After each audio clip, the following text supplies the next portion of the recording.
So, what did we think yesterday when we saw this news, Tessa? Oh, too little, too late. I was disappointed Biden didn't do this months ago. I remember watching footage of him. It was something, a rare moment of unity in our house when my husband said, look at him.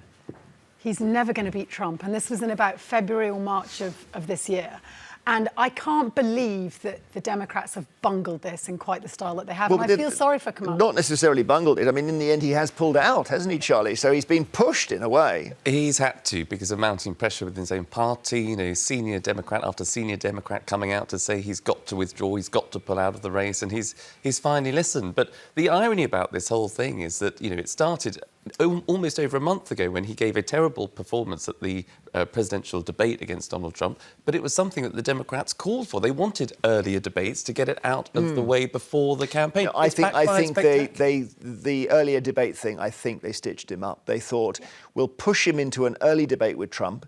It will become obvious he's incapable and he'll have to stand down. So that has worked perfectly. Yeah. The trouble is, and we'll talk about this, will his replacement beat Trump? Now, with just over 3 months until the election, Biden quit the race for the White House. He endorsed his vice president, but we can have a look here at the letter, because there's a number of strange things here. One is, if you're the president, if you're let's say, LBJ in 1967-68, you go on national television.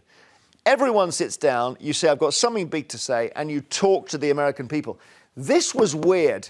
This was and people were saying, we're not even sure he wrote this. This was just put out on social media. It starts with respect to Mr. Biden, a load of old guff and about we've done this and we've done that. Yeah. And then you're waiting and waiting and waiting. What are you trying to say? And then here it comes. It has been the greatest honor of my life to serve you as my president. And while it has been my intention to seek re-election, it's in the best interest for me to stand down. So finally we get it in paragraph 4. Now, here's the thing. He's going to speak to them. He's going to do a speech. He doesn't mention Kamala. He doesn't mention his deputy. People said, well, hang on a minute.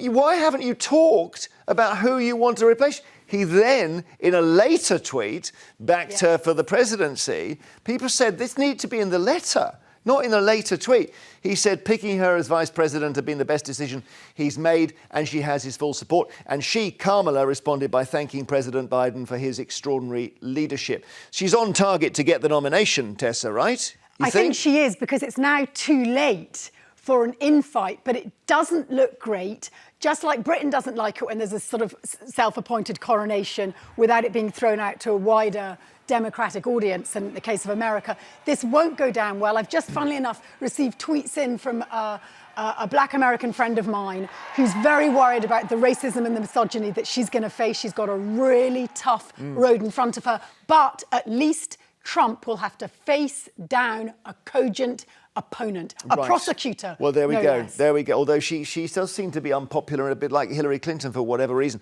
We'd love to know whether you think she can beat Trump. We'll open the lines now. 0207 862 2222. And let's just remind ourselves here of what's gone on, because this is a guy who first came into politics in 1972 as senator in Delaware. And he's just been reminded that no matter how high you get, it is a very, very, very lonely business. And one day the sky is bright and the next you're getting struck by lightning, which is what's happened here. It's been a very, very painful, gradual thing. If it's dementia, to be suffering that in public gaze is really hard. Seem to be some movement issues. This is Biden on a bicycle. It's not difficult to stop a bicycle. And he then falls over. It may have been cleats. Then he's going up the steps to Air Force One. 1, 2, 3 falls. And that was quite early on. People said something's wrong here. So falling on your way up and down stairs seems to be a theme. And here we are. This is a naval graduation. And to do him credit here, actually, I looked at this a couple of times. He points backwards, and what he's pointing at, we just spin it back, is a sandbag just down here. Can you see that? Yeah. And he says he fell over and it was black. And he's got an ongoing issue of falling over things that are black. So we'll see another one in just a second. There he goes, he sits down. Now people start to say he's falling over everywhere. So they point at, that's not, any of us can do that, right? We can do a little trip on a stair. This one as well, it's not really a trip, that. This is normal human going upstairs, but everything gets lodged. This is worse probably. Oops, in China. The issue about tripping, and this is the thing about going over something on the floor. Have a look. We put a cap at $2,000 a year on prescription drugs for seniors, no matter what their cost. 2, 10, 12, 15. Oops, stepping on them. It's black. Anyway. Because this ongoing theme of pointing at things on the ground and saying you can't see them. Then we have a bizarre moment where he shakes hands with the air. Now this is the difference. This is about stagecraft now. This really was painful to see because lost on stage is not where you want to be. Same thing here, UN event, again lost on stage. Ends his speech, genuinely confused. Am I on the stage or off the stage? So looking around, and somebody else starts speaking but he can't see them. That's painful to watch. Another one, this is really famous. This is with the world leaders in Italy. He's got a paratrooper here they're all looking at. He has wandered off, and I don't think there was any reason for this. And Giorgia Meloni, the Italian Prime Minister, then beckons him back and deals with that very gracefully. But watch the moment here. Sunak comes in with his shirt untucked, trying to wedge into the photo, and Biden's putting his sunglasses on. Can you hear me, President And then this one here is the Brazilian president. He hasn't got his earpiece in. And Have a for look. the U.S. President Biden, can you hear me? You can? Yes, good. And so as Biden says, yes, I can hear you, this is the translation there's the US equipment, delegation that is has here now with me. fallen I like out to of greet his my ear, wife that is also and he's here. struggling with it. Almost like maybe a Parkinson's thing here going on. So the Brazilian president is talking, but Biden can't hear him. Labor Minister, and I also like to greet the U.S. trade union leaders. And then at the end, he shakes hands with this guy who's just the moderator and forgets to shake hands and watch him, and there we are. He's not impressed with that. Just one more for you. Again, about the loneliness of being in power. Here's the White House. Here's the president, Biden. Brings back his former colleague, Barack Obama, to the White House for a party. And you can see the attention around Obama. And Biden trying, there's Kamala. Biden is trying, he's saying, Barack, Barack. And Obama can't hear him. He even puts his hand on his shoulder to try and get his attention. And still, he's almost fading away. I've given you quite a lot there. It's not enough to mean he has to stand down, Charlie, though, is it? Yes. Well, Yes. I think You think it is, Tessa? I think Absolutely. it is. Yes. Yeah. I mean, this is Well, that's a guy that's supposed to be leading the free world, not just the United States of America. And when you see that clip after clip, and that would be played out time and time again. In well, the United States of just America. before you come in, Tessa, of course, it accelerated in the last 4 weeks and went wrong with the disastrous debate against Trump at the end of June. Let's see. What I've done since I've changed the law, what's happened? I've changed it in a way that now you're in a situation where there are 40% fewer people coming across the border illegally. That's better than when he left office. And I'm going to continue to move until we get the total ban on the total initiative relative to what we're going to do with more Border Patrol and more asylum officers. President Trump? I really don't know what he said at the end of that sentence. I don't think he knows what he said either. And then there were two clangers in one night during the NATO summit 2 weeks ago. First, he introduced Ukraine's President Zelensky, and this was a howler as Putin. Russia will not prevail in this war. Ukraine will prevail in this war. And we'll stand with them every single step of the way. That's what the compact says, loudly and clearly. And now I want to hand it over to the President of Ukraine, who has as much courage as he has determination. Ladies and gentlemen, President Putin. President Putin. We're going to beat President Putin. President Zelensky. I'm so focused on beating Putin, we got to worry about it. Anyway, Mr. President. I'm better. You are a hell of a lot better. After that, he confused his then running mate Kamala Harris with Donald Trump. I wouldn't have picked Vice President Trump to be vice president, but I think she was not qualified to be president. So let's start there. Number one. The fact is that the consideration is that I think I'm the most qualified person to run for president. I beat him once, and I will beat him again. I can hear you sighing. It's just, why has this taken so long? It was obvious. I mean, I don't watch American telly, and we saw it in February, March. This has been coming down the track, and what they've not done is allowed Kamala or whoever else might exceed as their elected candidate enough run-in time to compete with Trump. This was unimaginable 4 years ago, that Trump would be leading in the polls. And of course, we haven't mentioned the attempted assassination. The bullet hits Trump, but it kills Biden, because you have this vigorous, powerful fight, fight, fight response from Trump, fair play, at the same time as Biden gets COVID. But that said, Trump has spent his whole time attacking Biden, all of which is wasted time now. So the Republicans have now, they haven't been very clever at actually working out this guy may not be the candidate. Now I'll play you something from Radio 2, right, which will make you laugh. We had a woman on who was an asparamancer. Oh, well. That is where you predict the future by throwing asparagus at a table, okay? And this just goes back 2 weeks, so it's Trump-Biden. Have a listen to this.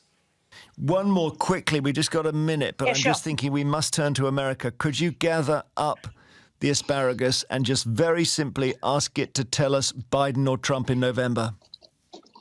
I will do that. Just bear with me. I'm doing this. Cast it carefully. I'm going to do that. And, right, I'm going to tell you it's neither of them. What? It's a lady. Now, I keep on getting this. It's going to be a lady. Next president of the United States is going to be a woman. What about that? She was ahead of it. Yeah, interestingly. Yes. No. Well, I want to know what supermarket she goes to get that asparagus, because I'll be right up there after this show. What about that? OK, more coming. After the break, we're live on Channel 5 with Tessa and Charlie. Later, we're asking if teachers and nurses should get an inflation-busting pay rise.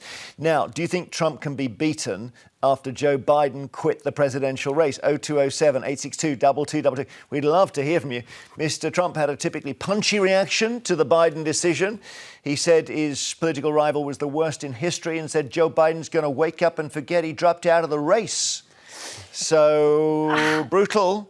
Yeah, but I think he's scraping the barrel there. I think this has upended, you're right, the way in which the Republicans go. And I think we need to remember that very different from our system, it's an elected kingship in some ways, the American system. Roosevelt dies in office during the Second World War. There is kind of an acceptability almost of the idea of getting old in office over there that we don't have here, because that role's given to the monarch. Nonsense. Yes. Jeremy, yes. Just like we love... Not old, not Biden old. I agree, but there is a fault line there in the way that they have their ceremonial combined with their political, which is why we've got in this mess, this kind of dynastic political system. If you got ill as president, you would not be deposed, you would die and your vice president would take over. Yes, that's a different true. system. Yeah. Trump also claimed Kamala Harris would be easier to beat than President Biden, but that wasn't what his supporters thought at a rally in Michigan on Saturday. Have a look. So who would you like to most run against if you're us, if we want to win? Ready? Kamala Harris.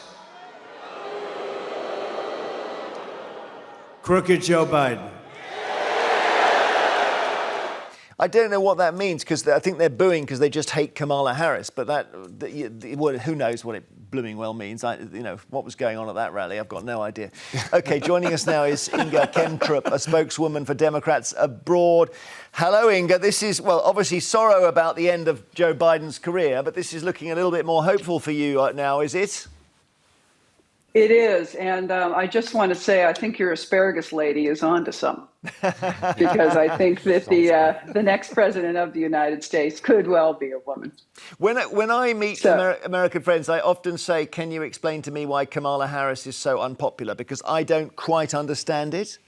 There may be a racist thing going on, or it may be that Biden deliberately gave her a lot of really bad jobs. I don't know, but I'll tell you one thing. Since she was endorsed by Biden, we're talking less than 24 hours now, donations have bumped up fantastically, like $50 million in one day. And I am hearing so much response that people are really invigorated by her potentially being the front runner in our race. So I don't know. I think we're looking at an exciting race. She has said, though, that she doesn't want it to be a coronation.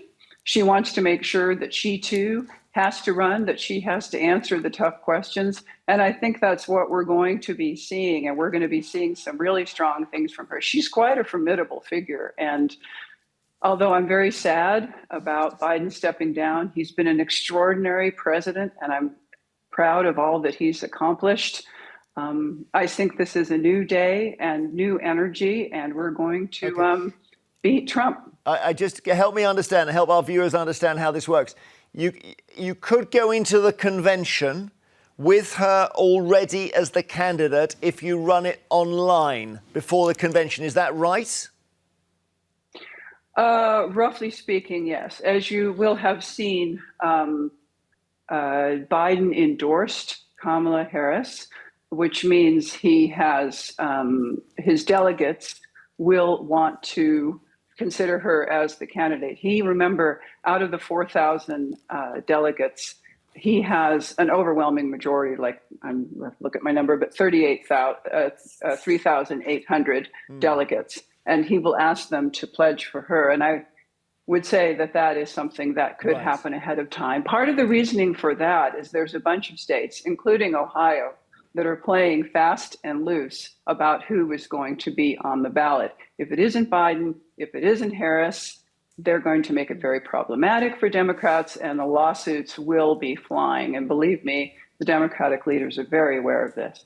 If we go with the idea that it will be Kamala Harris who becomes the Democratic candidate, can you just respond to this? It's from an American friend of mine, a woman of colour. She passionately wants to see a woman of colour. She's backing your woman to the White House. But she writes last night, lots of Americans aren't sure about an emotional pre-post menstrual woman having all that power. She says that is the vibe in your Midwest, in the middle of America. You're not ready yet for a female president. An emotional what? Yeah, she says, about this idea of the emotional woman, the menstrual woman being in charge of the nuke button. Who's saying that? It's a friend of mine One saying of your friends? What are you doing friends No, with she's her? saying that is actually what a huge number of people in America still think. I thought it was her view. No, not her view. She's saying that's what a lot of Americans think. We had our first female prime minister in 1979. Well, ask her a question. Don't just ramble on. Sorry. What's your question to her?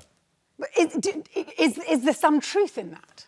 That America is still not ready for a female president? I have to say, I've not heard that particular argument. I will point out, as Jeremy just did, that you have had 3 prime ministers here in this country who are female. And that seems to have worked out all right. And I don't recall anyone saying that. Listen, that is a dangerous path to go down. That is, you are really tempting fate with that argument. 2.5. Yeah, well, but maybe 1 1/4. Yeah. Okay, sorry. Stay with us, Inga. Let's get some calls on, or we'll just leave all these viewers waiting. Dave in Manchester, can Kamala beat Donald? I think she has to. Because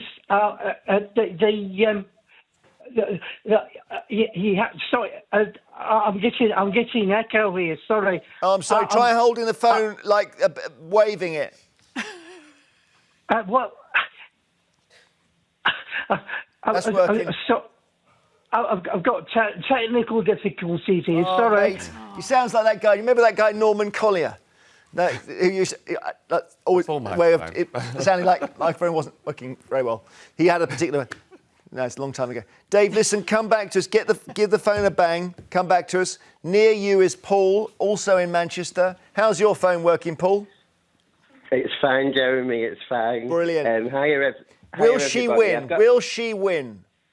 Well, I've got a few points to make here, and I definitely think she's going to win. Now, firstly, we've had a lot of terrible ageism in this campaign directed at Biden. Fair enough, he hasn't been up to the job in the end. But now you've got a race, potentially, where the really old person is going to be Trump, who, let's face it, also makes gaffes.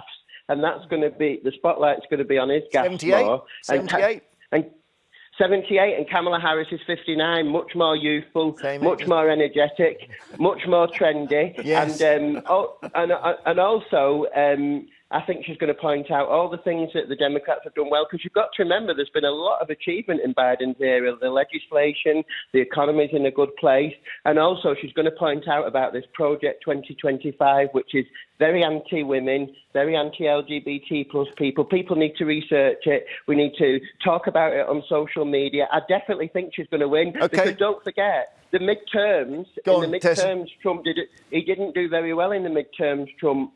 No. But Paul, people are... I think you speak for the majority of Britain. You clearly speak for the Democratic Party and for Jeremy Vine. But the truth is, and I think that's what I was trying to get to the bottom of, American voters think differently from us. They delivered Trump, and they may well deliver Trump again. And that was, they stormed the White House. Do you not remember this? What do you think, Inga? What do you think? We're going to let you go in a second, but do you think Kamala can do it, yes or no? Absolutely. And thank you to your caller from Manchester. What amazing points. And I'm really glad he brought up Project 2025 because, man, if anything is going to help kill the Trump candidacy, it's going to be that. Once people cotton on to what he's planning for America, and he can deny the association, but no, I really think it's very important what's happening there. And I think Kamala is going to be an excellent candidate. And I think we're all going to be pretty excited about the process going forward. Thank you so much, Inga. Thanks for joining us. All the best. Thanks, Paul, for your call. And we'll try and get Dave back on. We'll take more calls after the break with Biden. More calls on whether Trump can be beaten after Joe Biden quits the presidential race. 0207 862 2222. Here's the interesting thing about Kamala Harris, because she had a moment where she was wanting to be I guess she was actually campaigning against Trump for the midterms. And she did an attack ad. And this shows the sort of campaign we're going to get. She's a world leader in temper tantrums. She never loses her cool. She prosecuted sex predators. He is one. Grab him by the... She shut down for-profit colleges that swindled Americans. He was a for-profit college. At Trump University, we teach success. Literally. He's owned by the big banks. She's the attorney general who beat the biggest banks in America and forced them to pay homeowners $18 billion. He's tearing us apart. She'll bring us together. This is Trump. And in every possible way, this is the anti-Trump. So if that's what you're looking for... There we go, the anti-Trump. Dave in Manchester, what do you think? Hey, Dave. Has to be beaten because there's very little difference in my mind between the state of Biden and the state of Trump. Trump repeats himself. He's very liberal with the truth. In fact, he doesn't speak the truth. He gets names wrong. I think for the sake of the world is very dangerous at the moment, and I think what we'll get with Trump is a dictator who makes things up as he goes along. OK, thank you. Michelle in London, do you think she's the right choice? I love her. I think she's a great choice. First and foremost, Jeremy, your haircut is on point. You look fantastic. Well, someone else is going to have their haircut today because mine was done recently. So there we are. I wait with bated breath. But back to the point. This is difficult. I'm a woman of color. I'm an American. And there's a lot of people. For Kamala, it's an uphill battle because she is of mixed heritage, so Indian and Jamaican, and she's a female. So there's misogynoir that happens where she's fighting two uphill battles to get into office. So I'm not 100% sure she's going to be successful. I hope she is. But here's something controversial. My vote, if it was between, let's say, who's the next kind of presidential Democrat that they'd actually put up for the office of presidency, I wouldn't go for Kamala. I would go for Michelle Obama, wherever she is. Michelle, hear my voice. Come back. Sorry, Tessa. Wouldn't Michelle Obama suffer from the same? You talked about racism and misogyny. It's the same issues, right? It is the same issue, but she was in office for 2 terms. She is so intelligent. The woman graduated from Princeton and Harvard Law. She is, Barack Obama's right-hand person. I think she is just so fantastic. And to me, there's more accolades that I can point to that Michelle kind of like accomplished as being, obviously the first lady to Barack Obama. A lot of us as Americans, I don't know if there's anything, kind of noteworthy that Kamala has actually achieved in her vice presidency. But so Michelle, I don't necessarily 2 points know there. what she stands for. If I could just butt in. One is I think most of America agrees with you. Michelle Obama would be fantastic. Gold dust. Trump would be peeing his pants right now.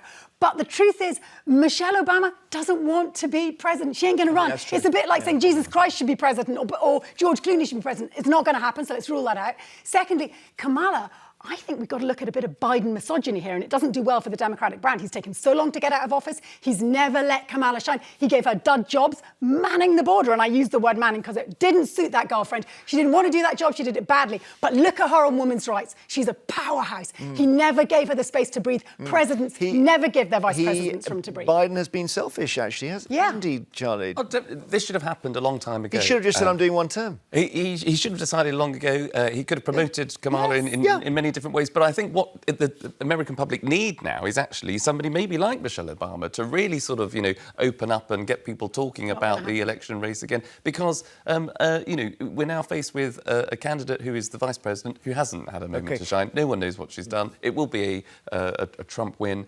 because he's just got the momentum behind. You think so? I can't gauge it. I don't know. I wonder whether Kamala may have the same issues that Hillary Clinton had. That's a lot of people who are just not Democrats and who are going to go for Trump. And he's got to win 4 states, basically, hasn't he? It's Michigan, Pennsylvania, Wisconsin, and one other. Is it North Carolina? Also, who's going to be her running mate? I think that's we'll see. interesting. Michelle, thank you. Thanks for all your calls. We'll actually take some more after the break because we're getting lots and lots of calls about this. Whether you think Kamala's the right choice to beat Trump. This morning we've got Tessa and Charlie with us. We should take some more calls on Trump. It's not Trump-Biden anymore. It's Trump-Harris, probably. Sue in Northumberland, can Kamala win? Not necessarily, although I'm quite happy with her personally. I've got an idea that George Clooney would be perfect. He would be perfect, maybe not in that way, though. No, he would, because he's a Democrat. Yes. Financially, he supports the Democrats. He's very clued up about his politics. Yep. He's not just a heartthrob. His wife, Amel, she's British. She's a human rights lawyer. Yeah. Perfect. Amal Clooney, yeah. I like what you're saying there. There's a bit of a sense of glamour, but I think Trump would have him for breakfast. Do you think so, Charlie? I don't know. No, well, I think because it's so late in the day that the Democratic Party needs something dramatic to come along. And, like George Clooney, I'm a heartthrob.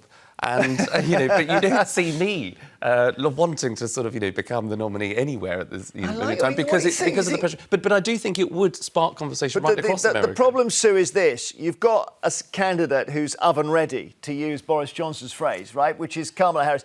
She's vice president.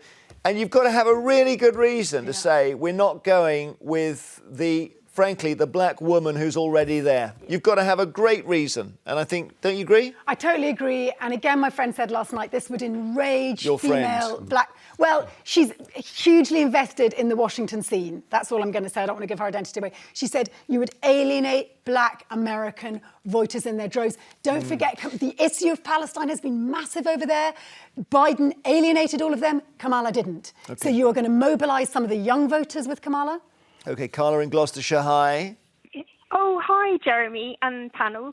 I think actually the opposite. I think Kamala will win, and she will run rings around Trump. We not forgetting that the job she did before she was vice president, she was pretty switched on and still is. And Trump is as thick as a brick as far as I'm concerned.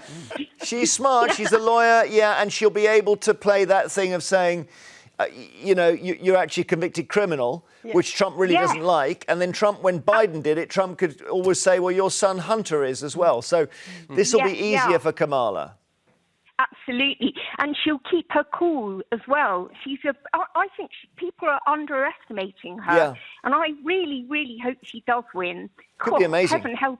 Well, it would. And heaven help us all if Trump gets in. I'm saying could be amazing just in terms of the contest. That's all. I'm not taking a side here. It's interesting because I don't underestimate Kamala, but I do slightly underestimate the American voter. Yes, because you could put Hillary Clinton in exactly the same description that I think, was it Sue there? Yeah, impressive, brainy. Lawyer, calm, all collected. But Trump obviously won because of the American electorate. They want someone that's going to speak up for America. They want the power. It's true. With Trump Biden, you had power frailty. This is different now. Let's see.